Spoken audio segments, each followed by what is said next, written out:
పురంధరదాసు గారు. వీరి గురించి, వీరి జీవిత చరిత్ర గురించి అందరూ ఇప్పుడు ఎలాగూ సాంకేతిక పరిజ్ఞానం ఉంది కాబట్టి కూర్చున్న చోటునే పురంధరదాసు అని కొడితే అంతర్జాలంలో వెతికితే ఖచ్చితంగా వారి జీవిత చరిత్ర ఏమిటనేది తెలుసుకోవచ్చు. కాబట్టి చరిత్ర చదవడంగా అందరికీ తెలిసినటువంటి విషయం లేదా చాలా సులభంగా తెలుసుకోగలిగినటువంటి విషయమైన వారి జీవిత చరిత్ర గురించి నేను ఎక్కువగా చెప్పడానికి ప్రయత్నం చేయడం లేదు. ఉన్న సమయాన్ని ఎక్కువగా సాహిత్య విశ్లేషణకు కేటాయించాలని అనుకుంటున్నాను. పురంధరదాసు గారి కీర్తన అయినటువంటి గజవదనాలు, ఆ కీర్తనతో చిన్నారుల ఆలాపనతో కార్యక్రమాన్ని మొదలు పెడదాం.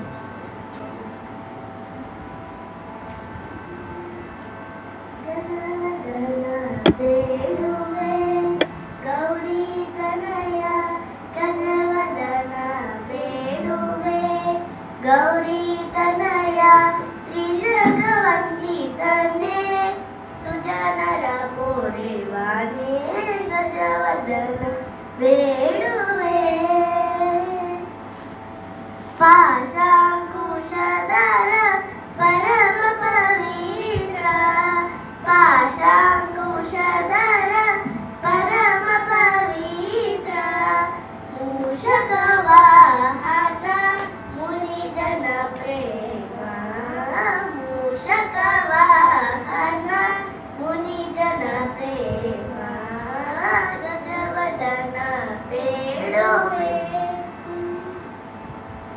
మోదరి నిన్నయ పాదవతోరు సాధువంతితని ఆదర విందరి మోదరి నిన్నయ పాదవతోరు సాధువంతని ఆదర విందరి సరసి జనాభసి పురందర విఠలన సరసి జనాభసి పురందర విఠలన నిరతనన యువంతే దయమాడు నిరతనన యువంతే దయమాడు గజవదన వేణువే గౌరీ తనయ త్రిజగవందితనే సుజనర కోరేవానే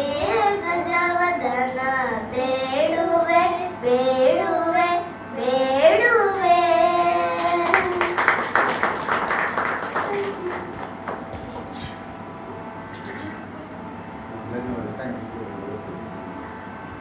పురంధరదాసు గారు 15-16 శతాబ్దాల మధ్య విజయనగర సామ్రాజ్యం ఉన్నత స్థితిలో ఉన్న కాలంలో ఉండినటువంటి వారు.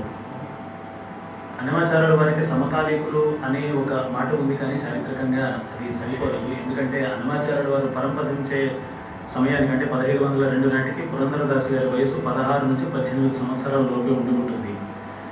ఆయన దాసదీక్ష తీసుకున్నది సుమారు 30 సంవత్సరాల వయసు వచ్చినప్పుడు. ఆ తర్వాత మరో 50 సంవత్సరాల పాటు ఆయన జీవించి 4,75,000 వరనామావిగడ బరిదే అని ఆయన పెద్ద కుమారుడే ఆయన పరంపరించినప్పుడు రాసిన కీర్తన ప్రకారం ఆ 50 సంవత్సరాల ఆయుర్దాయంలో, అంటే దాసదీక్షలో ఉన్న సమయంలో సుమారు 4,75,000 కీర్తనల్ని ఆయన రాశారు అన్నది ఆయన కుమారుడే ఒక సంకీర్తనలో చెప్పినటువంటి మాట. అయితే ప్రస్తుతానికి ఒక 15 నుంచి 2,000 కీర్తనలు మాత్రమే దొరుకుతూ ఉన్నాయి. 500 సంవత్సరాలలో మనం పోగొట్టుకున్నటువంటి సాహిత్యం అంతా. అదేవిధంగా అన్నమాచార్యుల వారి సాహిత్యానికి కూడా అదే గతి పట్టి ఉండింది. చాలా సంవత్సరాల పాటు అన్నమయ్య సాహిత్యం గురించి ఎవరికి తెలియలేదు.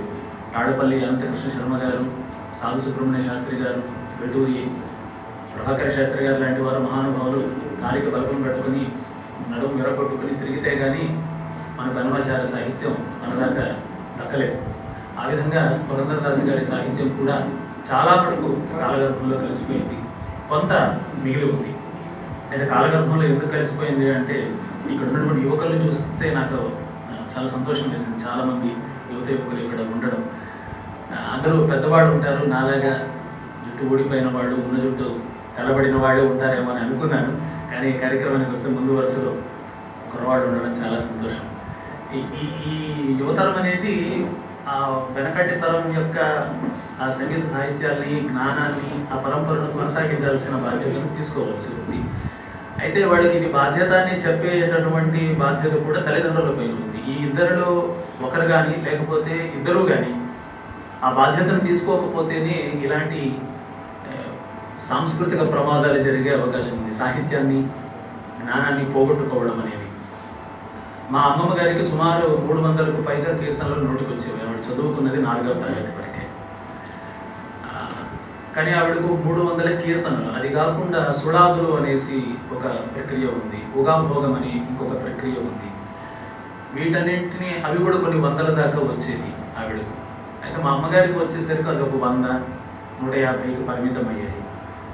నాలాంటి గారభం పుట్టేసరికి అది ఏమైంది అంటే అది ఒక 30-40కి ఆగిపోయింది. అంటే కేవలం 2-3 తరాలలోనే కొన్ని వందల కీర్తనలని గుర్తుపెట్టుకొని అనర్గళంగా స్మృతి నుంచి, ధారణ నుంచి పాడగలిగే స్థాయి నుంచి ఇప్పుడు ఇలాగా పుస్తకం పెట్టుకునే లేకపోతే మొబైల్ పెట్టుకునే పాడే స్థితికి ఒక 2 తరాలలోకి వచ్చేసాం మనం. అది కాకుండా ఉండాలి అంటే ఎంతో కృషి కావాలి. అలాంటి కృషికి స్వరభారతి లాంటి సంస్థలు చేపట్టడం, దానికి తోడవడం, యువతి యువకుల్ని ముందు వరుసలో కూర్చోబెట్టడం, వాళ్ళు శ్రద్ధగా ఇక్కడికి రావడం, అందులో ఆదివారం పూట మిగతా వినోద కార్యక్రమాలన్నీ మానుకొని ఇక్కడికి రావడం అనేది కొంత ఆశాజనకమైన పరిస్థితి. ముందు ఇప్పుడు ఉన్న సాహిత్యానైనా మనం పోగొట్టుకోకుండా ముందుకు తీసుకెళ్ళగలమనే ఒక ఆశని కలిగించేటటువంటి కార్యక్రమం. ఇటువంటి కార్యక్రమంలో నేను భాగం వహించడం చాలా సంతోషంగా ఉంది.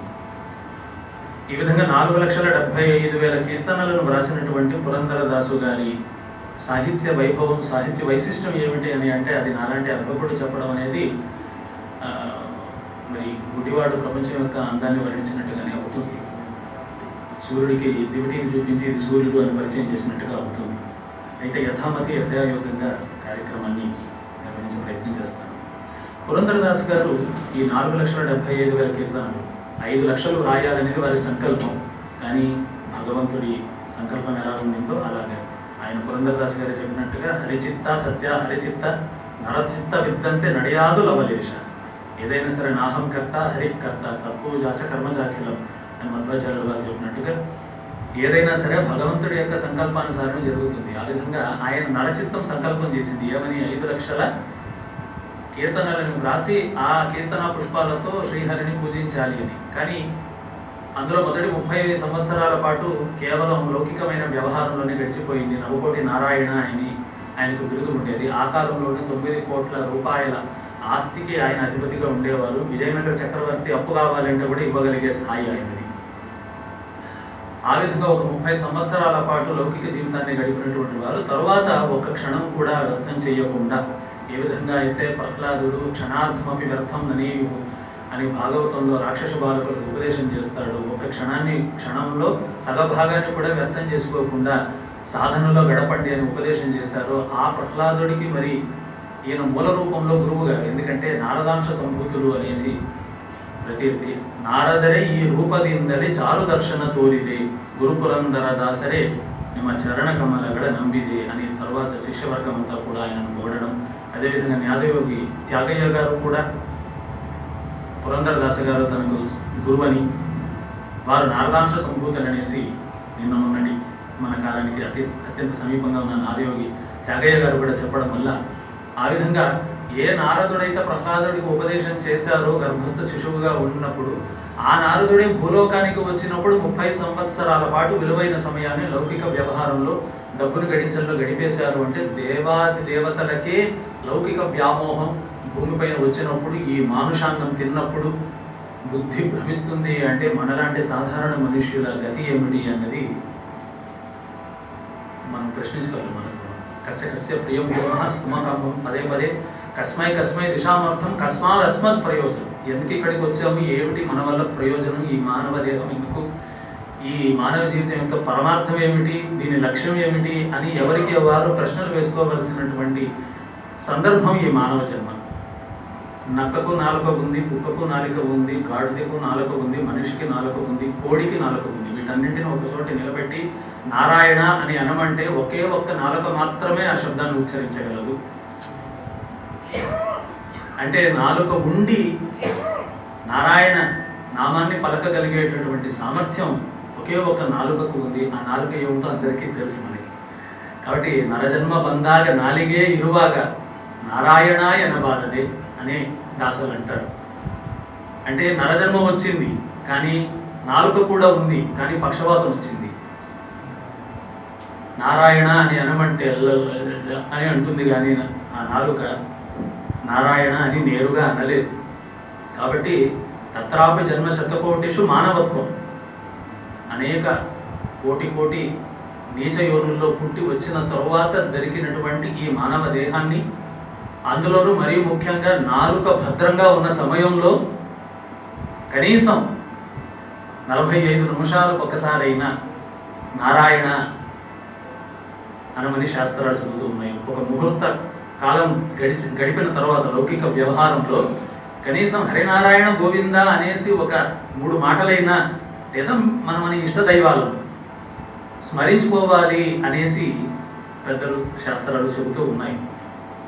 అయితే కలియుగంలో రాను రాను ఏమవుతుంది, ఈ ప్రజ్ఞ అనేది తప్పిపోతూ ఉంటుంది. కాబట్టి అప్పుడప్పుడు దేవతలు ఇక్కడికి మానవ రూపంలో అవతరించి ఆ మానవ జన్మలో ఎలాంటి తప్పులు చేసేందుకు అవకాశాలు ఉన్నాయో వాటన్నింటినీ కూడా లీలా రూపంలో మనకు చూపించి తాము తప్పులు చేసినట్టు, ఆ తప్పులను ఎవరో దిద్దినట్టు, దానివల్ల తాము సరిచేసుకున్నట్టు, ఆ తర్వాత సాధనను కొనసాగించినట్టు, ఇదంతా కూడా భగవంతుడి సంకల్పం ప్రకారం జరిగే ఈ జగన్నాటకంలో దేవతలు తమ వంతు పాత్రలను పోషిస్తారు. ఆ విధంగా నారదాంశ సంభూతులైనటువంటి పురంధరదాసు గారు తమ చివరి 50 సంవత్సరాల జీవితంలో 5 లక్షల సంకీర్తనలను వ్రాయడానికి ప్రయత్నించి 4,75,000 కీర్తనలతో అక్కడికి ముగించారు. అప్పుడు వారి పెద్ద కుమారుడే మళ్ళీ ముందు 17వ శతాబ్దంలో విజయదాసుగా అవతరించి విజయ విఠల అన్న అంకితంతో మిగిలిపోయిన 25,000 సంకీర్తనల్ని కూడా రాసి, ఆ విధంగా తమ పూర్వజన్మలో తండ్రి గారైనటువంటి పురంధరదాసు గారి సంకల్పాన్ని పూర్తి చేశారు అనేది మా మాధ్వ సంప్రదాయంలో చెప్పేటటువంటి చరిత్ర. ఈ విధంగా సాధన అనేటటువంటిది జన్మాంతరాలకు వస్తుంది. తరతరాలు కూడా వెనకటి తరం నిలిపేసినటువంటి లేదా ఆగిపోయినటువంటి సాధనను ముందుకు తీసుకెళ్ళాలి. అక్కడితో అయిపోయింది, ఆయన రాయలేదు కాబట్టి నాకేమిటి సంబంధం, నాకేమిటి పని దానితో అని అనకుండా, గత జన్మలో తండ్రి గారు చేసిన సంకల్పాన్ని ఆయన పుత్రుడు మళ్ళీ ముందు జన్మలో ఆయన మళ్ళీ హరిదాసుగా వచ్చి ఆ 25,000 కీర్తనల్ని కూడా వ్రాసి ఆ విధంగా తండ్రి సంకల్పాన్ని పూర్తి చేశారు అనే ఈ లౌకిక వ్యవహారం మనం ఏదైతే చూస్తున్నామో ఇదంతా కూడా మనకు అనేక రకాలైనటువంటి కౌటుంబికమైన, అంటే ఫ్యామిలియల్ రిలేషన్షిప్స్ ఎలా ఉండాలి, ఎలాగా మనం సాధన చేయాలి, కుటుంబ సభ్యులందరూ చేరి అనే అంశాన్ని పురంధరదాసు తర్వాత వారి కుమారుడే ముందు విజయదాసుగా అవతరించినప్పుడు చేసినటువంటి కార్యక్రమాలు మనం చూస్తాం. ఈ 50 సంవత్సరాల కాలంలో పురంధరదాసు గారు ఒక క్షణం కూడా వ్యర్థం చేయకుండా ఇన్ని లక్షల కీర్తనల్ని వ్రాయడానికి ఆయన ప్రయత్నం చేసినప్పుడు అంత విషయం ఉందా? అన్ని కీర్తనలు వ్రాయడానికి విషయం ఉండాలి కదా. చేయదగినటువంటి కథా రచయితలు, నవలా రచయితలు కూడా జన్మకంతా కలిపి ఒక 30-40 నవలలో కథలో రాస్తే కష్టం. అలాంటిది 4,75,000 కీర్తనలు వ్రాయాలి అంటే సంకల్పం బాగుంది, కానీ సరుకు ఉండాలిగా వ్రాయడానికి అని అంటే మరి అంత సరుకు ఉంది అనేది పురంధరదాసు గారి సాహిత్యం వల్ల మనకు తెలుస్తుంది. అంటే పోయినవి పోగా మిగిలిన ఆ 1,500 2,000 కీర్తనల్లో కూడా మన మొత్తం జన్మంతా కూడా నాలాంటి వాడు ఎంతకాలం బ్రతుకుతానో అంతకాలం కూడా అధ్యయనం చేస్తూ ఉన్న కొద్దీ ఇంకా లోతులు కనబడుతూ ఉండేటటువంటి సాహిత్యాన్ని మిగిలి చేసి వెళ్ళారు. అయితే పురంధరదాసు గారు, నా అభిప్రాయం ప్రకారం, ఇది నా వ్యక్తిగత అభిప్రాయం, పురంధరదాసు గారు అదే పనిగా మామూలుగా లౌకికమైన కవులు కూర్చొని ఏం రాయాలి, ఏ విషయం గురించి వ్రాయాలి, ఏ వృత్తంలో వ్రాయాలి, ఏ ఛందస్సులో వ్రాయాలి, ఎంతసేపు రాయాలి, ఎంత దాకా రాయాలి అని తర్జన భర్జనలు చేసుకొని కావ్యాలను సృష్టించినట్టుగా, కవితల్ని వ్రాసినట్టుగా పురంధరదాసు గారు వ్రాయలేదు. ఎందుకంటే వారికి వెతుక్కోవలసిన అవసరమే లేదు. ఎందుకు? వేద, ఉపనిషత్, పురాణ, ఇతిహాసాలు అని మనకు శాస్త్రాలు ఉన్నాయి. మనకు ఇంత విస్తారమైన గ్రంథావళి ఉంది మనకి. కనుక వారు ఏం చేశారంటే, చాలా చురుకైన వాడు, తెలివైన వాడు పురంధరదాసు గారు. కఠినమైన సంస్కృత భాషలో ఉన్న ఈ వేద ఉపనిషత్ పురాణ ఇతిహాసాల్లో ఉన్నటువంటి ఉపదేశాలను, సాధనా సూత్రాలను సరళమైన కన్నడ భాషకు అనువాదం చేసుకుంటూ వెళ్ళిపోయారు. కనుక సరుకు ఏమిటి, నేను ఒక కీర్తన రాయాలి అని అంటే దానికి ఏం కావాలి అని వెతుక్కోవాల్సిన పని లేదు, ఆలోచించాల్సిన పని లేదు. ఆ విధంగా రామాయణ, భారత, భాగవత మొదలైనటువంటి ఇతిహాస పురాణాలలోని, ఉపనిషత్తులలోని అంశాలను వీటన్నింటినీ కూడా తీసుకొని సరళమైన కన్నడ భాషలో సామాన్యమైన జనాలకు కూడా, అంటే చదువుకోనటువంటి వాళ్ళు, కేవలం మాటలను మాత్రమే మాట్లాడగలిగేటటువంటి వాడు, అది కూడా వ్యవహారం కోసం, అటువంటి వాళ్లకు కూడా అర్థమయ్యే విధంగా